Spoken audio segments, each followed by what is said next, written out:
आप सभी को सुप्रभात। बीए प्रथम वर्ष की चित्रकला विषय की कक्षा में आप सभी का हार्दिक स्वागत है।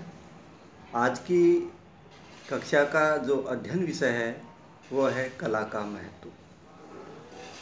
कला का महत्व। इस कक्षा के माध्यम से हम कला के महत्व को आत्मसात करने की कोशिश करेंगे और जानेंगे कि जीवन में कला का क्या महत्व है, किस तरह से अलग अलग समयों में कला ने जीवन को एक रूपता दी, जीवन को प्रभावित किया और जीवन को आगे बढ़ाने में एक महत्वपूर्ण निर्णायक भूमिका अदा की। यह सब चीज़ें हम इस अध्याय में जानेंगे और समझने का प्रयास करेंगे।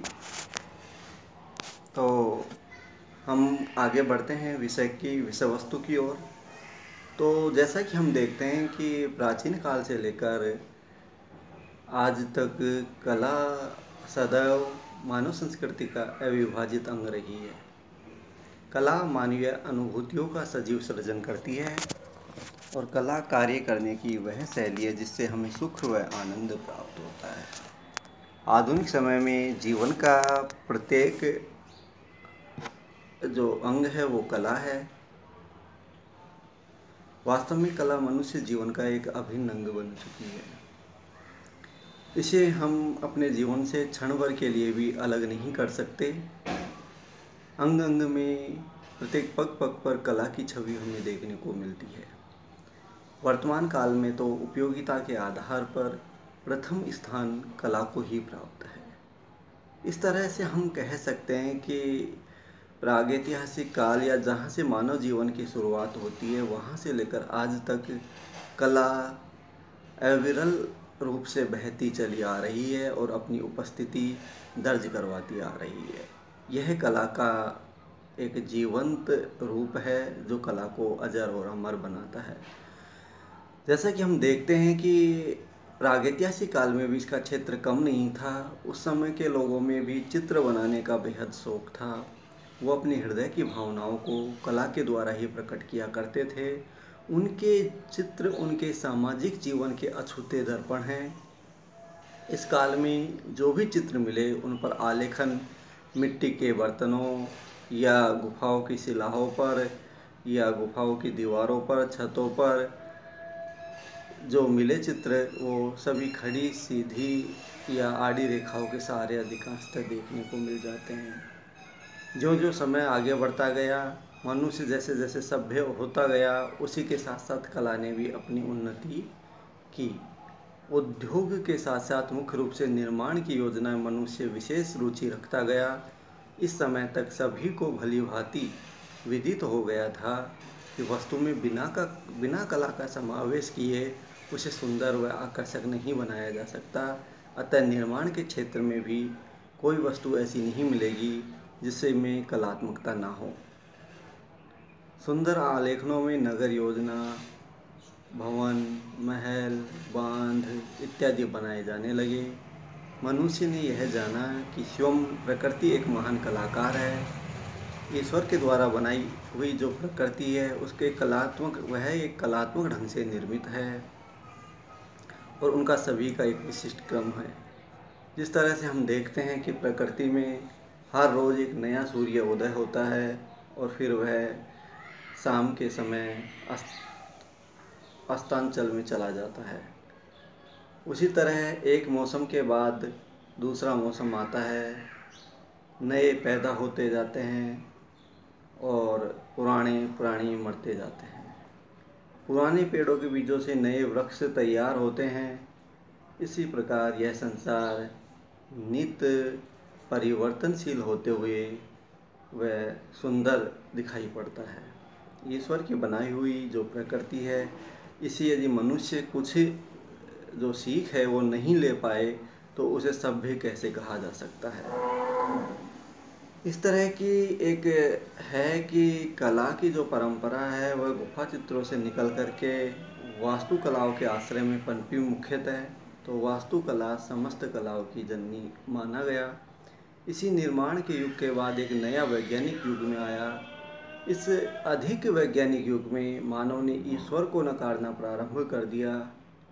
फिर भी कुछ ऐसे बिंदु हैं जहाँ ईश्वर की सत्ता को स्वीकार करना पड़ता है, और जो है कि मृत्यु के बाद मनुष्य के जो आत्मा है उसका प्राणों का क्या होता है, और यह सब जो यह सृष्टि है वह उसका विस्तार कहाँ तक है, यह अनंत विस्तार है, और इस अनंत विस्तार को हम आज तक नहीं नाप पाए। तो ये ऐसे प्रश्न है जहाँ एक विवश होकर के मानव को एक महान अज्ञात प्राकृतिक शक्ति को स्वीकार करना पड़ता है, और वैज्ञानिक मानव भी इस प्रकृति से प्रभावित होकर के कलात्मक चीज़ें बनाने लगा। आज के मानव के जीवन में इस प्रकृति से आज के मानव के जीवन में शायद कोई भी ऐसी वस्तु नहीं होगी जिसका संबंध कलात्मकता से ना हो। इतिहास साक्षी है कि कृषि युग भी कर कला के बिना नहीं चला था। जैसा कि कला के बिना किसी वस्तु में सुंदरता आ ही नहीं सकती, यह स्वयं कला के महत्व को निर्धारित करती है।